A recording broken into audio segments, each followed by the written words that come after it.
good morning. It's Sunday. Weather's decent, so we're going to take the dogs and we're going to go for a drive up East Harrison, I guess. Yeah, I think we have enough time. I have to head to Vancouver this evening to pick up BC DeLorean stuff. It's just 20 after 10 this morning. Weather's good. Figured we better get these dogs out, take the Bronco out for a drive. Didn't expect today's weather. I'm not sure how long it's supposed to stay decent, but as you can see now, it looks pretty nice out. Get out of the house and be active. So just coming into Harrison Hot Springs now, more so a summer destination. Lots of people come from all over the world to check out the Harrison Hot Springs and to stay at the hotel and go to fishing trips and whatever else. But we locals come here for the lake, of course, but we mostly use it for the off-road access to the logging roads. Some amazing lookouts up East Harrison that we'll be getting to today. I think the last time I was up here was in the side-by-side. It'd be nice to go up there in a vehicle with heat and windshield wipers. I'm sure with this weather and being a Sunday, we'll see a few people up there in side-by-side, so you really got to watch for them in the corners because they come quick. Drive through town here, so in the entrance of town, it's basically just houses, some RV resorts on the left, and you get to the little strip. I think it would be a perfect retirement town if somebody didn't want to move too far away from Chilliwack or Vancouver. Myself, I'd probably move out of here since, grew up here, but this would definitely be a nice little semi-retirement area if we wanted to run the shop from home, live near the lake. I'd love to moor the boat on this lake.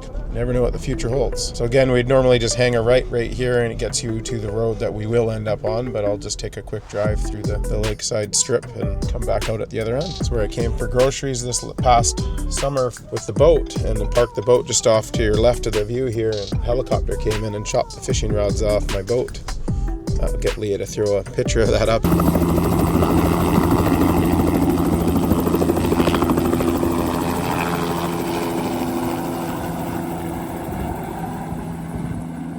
The helicopter pilot was nice enough to replace the rods, so they're being built right now, custom rods that the owners of Chilliwack Dart and Tackle own the rod company. I'm trying to think of the name right now that build the custom rods, but it's definitely an interesting moment. I'm not sure many people have lost their fishing rods to a helicopter. When we were younger, we used to camp out at a place called Rainbow Falls, 15-20 minute boat ride from Harrison, so we used to spend a lot of time out there, and we would boat in the morning sometimes for some of these breakfast places, and into the evenings there used to be a nightclub here we'd come to, and it's a lot of fun coming to by boat. Haven't done that in many years.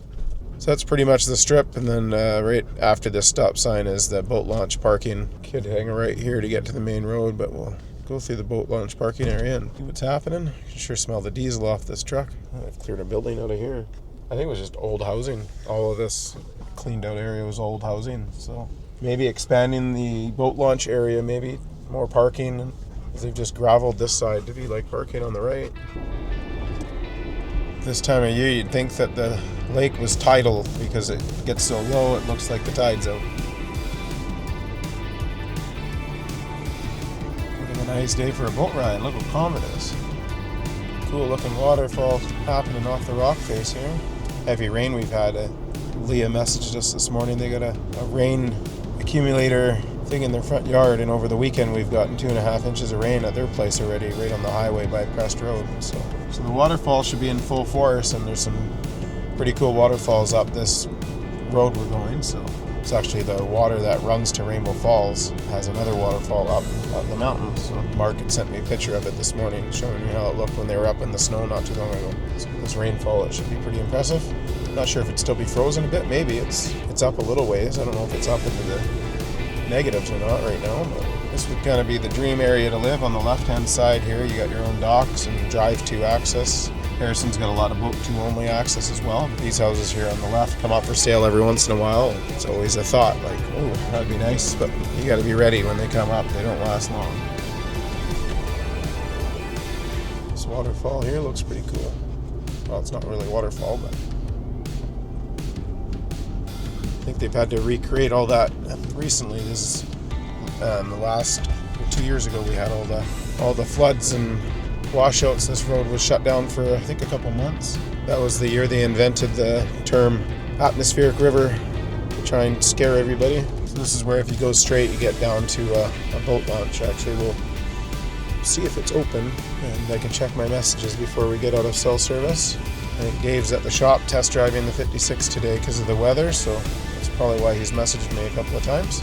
Chandel and I almost lost a boat here once with her sister. We wanted to take her to Rainbow Falls, and we had our little 14-foot flat bottom, and the wind came up, which it does in the evening at Harrison, and while they were holding the boat, they didn't know to put it bow out, and while I was getting the trailer, the boat went under on shore right at this boat launch. And at the time I only had a 2-wheel drive Chevy pickup truck, and I had to do a burnout underwater just to get it out. This boat launch right here.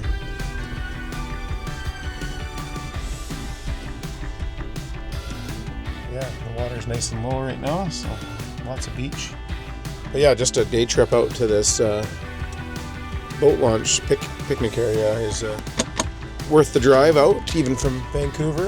I'll drive over to the picnic area and just show you quickly for people that have never been here to Greenpoint, it's called. So yeah, it's a nice little place to come to in the summer. It's not as populated as Cultus, although it does get pretty busy here some days, but dogs see another dog, so they're getting all ramped up. Yeah, Greenpoint, beautiful place to come in the summer. Spring and fall is really nice as well, less people, and you can still enjoy the beach. Yeah, this bridge, I believe, even got washed out when the storms were happening a couple of years ago. It's funny, these dogs get so excited not knowing where we're going, they tire themselves out just getting excited in the back of the Bronco. Not too far up here, there's a gravel parking spot on the right where we usually dump off our trucks and trailers and then take your quads or side-by-sides up, which is right here on the right. And then straight ahead is the access to, I think, Hicks Lake and a couple other areas. And then left is the way up over East Harrison Logging Road. So yeah, to the right you got Hicks Lake and Deer Lake, all closed right now, but we could definitely go up this way. So the road's pretty rough. They must not be logging up here. Normally when they're logging, they have the road cleared pretty good. Didn't remember to bring an air pump, so I can't air down the tires. That sucks. It would have been a little smoother with the tires aired down. Police vehicle coming down. I wonder if something happened up here last night.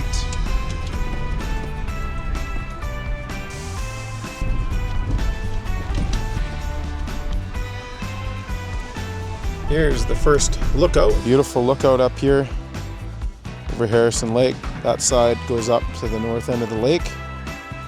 And this side dead ends here.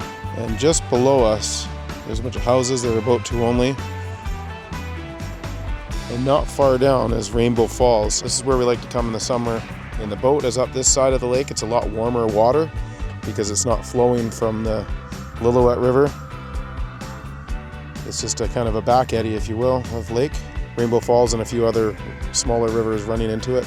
It's a beautiful little spot to come to, not far. I think it's like 6 kilometers up. All right, we'll get back on the road.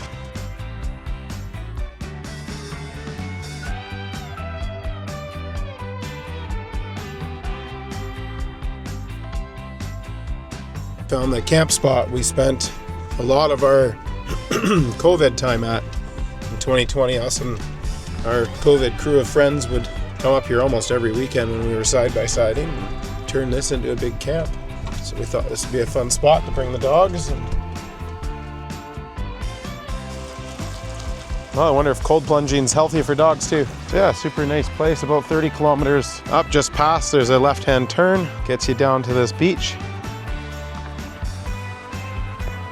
It's not a super sandy beach or anything, super rocky and messy, but that keeps it to be like kind of the last place that people will go during the summer. So we were always pretty lucky. As long as we got here by Thursday, where a lot of the other places you need to be there by Tuesday or Wednesday to secure a spot. So this spot we always were lucky enough to get to. And it was pretty central to where we wanted to side by side anyway. So sure got lucky with the weather, hey guys? Okay, well that was a fun little stop for the dogs. They got to rip it up for a little bit, bath in the lake. We got to enjoy some sun here. The spot is freaking amazing. So we're gonna head up further and check it out. And there is other beach spots further up, so who knows where we'll end up. So yeah, it's a pretty cool spot here. We camped quite a few times and you can set up all along through here, and there's a bit of water access again down further on this road. So yeah, it's a pretty cool spot. You'd get the random people ripping around at night coming in here and whatnot, but never really any problems with it. Easily getting here with the truck and camper, just take it slow. Yeah, if you're ever out here looking for this spot, you know you've missed it once you've gone over this bridge, and then it opens up into a bit of a logging camp, and you know you've gone just too far. So yeah, it's a big log sort here where they sort all the logs and put them down into the lake and haul them across the lake over to the river. It look like they've been using it much lately. And just past here, I believe, is the landing strip. This is where Chandel and I almost hit a massive buck in the side-by-side doing about 60 miles an hour. And luckily didn't have to put it into the river on the left here. I think we pretty much parked the side-by-side for the rest of the weekend after that. It was pretty scary. We drove back to camp and drove it right onto the trailer. I remember that. Maybe the straight section's further than I thought. It's been so long. Maybe the sandhill comes first. I can't remember. Yeah, so this is the landing strip. Not sure how potholed out it is, but usually you can, in the side-by-sides, you can go as fast as they can go. Galen would usually blow a belt up in here. Yeah, not very smooth right now. A little bit here. Campground down at the end here a bit too. People are always camping out. I'm surprised there's someone there now, actually, unless they're living out here. You can camp along the river down here. It's been a little occupied. They're just trucks and campers. So sure warming up. It says 12 degrees outside temp. Well, it's 35 kilometers up East Harrison. Here comes the sand dune hill climb that we used to spend a lot of time at. So yeah, we'd come here and spend hours just hanging out, ripping up this sand dune up to the top. There's a bit of a place you can hang out. So there's a roadway to the right here. You can just climb up, but we would hit the bottom here at full speed. We go straight up here, but it's definitely changed a lot. It's been a while. It's been 5 years since we were playing up here. It's crazy. If we didn't have the dogs inside, I'd probably play a little bit, but they don't have proper seat belts. Another sand dune area here we used to play around in. This one was sketchy. Galen used to try climbing up. There's probably his marks over here. There's a roadway on the very top. I was never ballsy enough to do it, but definitely a fun place to play on your side-by-sides. So to the right is Clear Creek.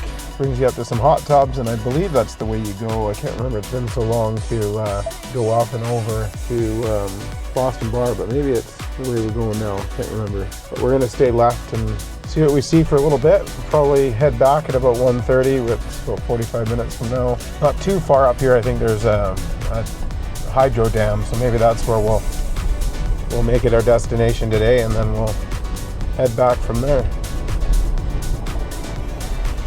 Did not expect it to be so warm up here. Pleasantly surprised about that.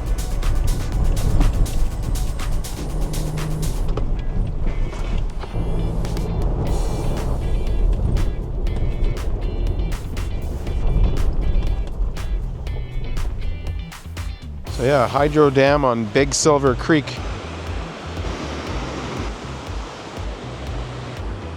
So that was fun getting up to the hydro dam. Now we're just gonna head back down and hit one of the bridge crossings just before the hydro dam. Pretty nice spot here.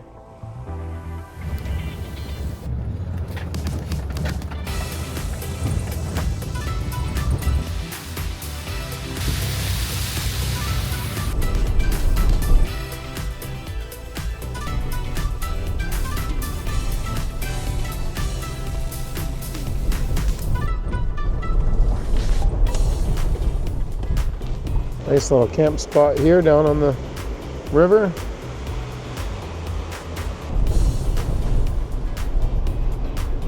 Raging pretty good down there. Feel the nice cold mist off of that. Here's kind of the bigger waterfall you can see up here.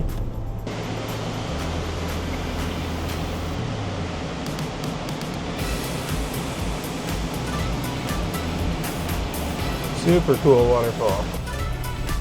So yeah, that waterfall there was kind of the first site coming up the Harrison East Road. We're only about 5 or 6 kilometers back to the beginning. Good ride. I think we probably put on 100 kilometers today off-road up there and back. These Broncos are pretty incredible vehicles right out of the dealership with the Sasquatch package. the off-roading package. The power that the 2.7 EcoBoost has allows you to get on and off the throttle pretty quickly. Small turbos, the power's there like right away. Just kind of has that side-by-side feel for power and agility off-road, especially on the gravel roads. Of course, you don't have that suspension that a Maverick X3 or something has, like we used to run for something that's fully enclosed and street legal heat and air conditioning and all of the above. And then in the summer you can take the roofs off and you can get tube doors for these things. Looking forward to the summer when we get out in this more off-road with the roofs off, so that would be fun. You know, been considering trying to get into a side-by-side again, but I really don't like having to haul it everywhere you go, not being able to get on the road with them. Yeah, like I said, for the money involved in buying a Bronco, somewhere between 60 and 80 grand, depending on what you buy, as long as you're not buying a Raptor. I've done the side-by-side thing. I've had a 4-seater Rockford Fosgate Edition Polaris with all the bells and whistles. I was about $60,000 into that, and if I wanted to enclose that and even get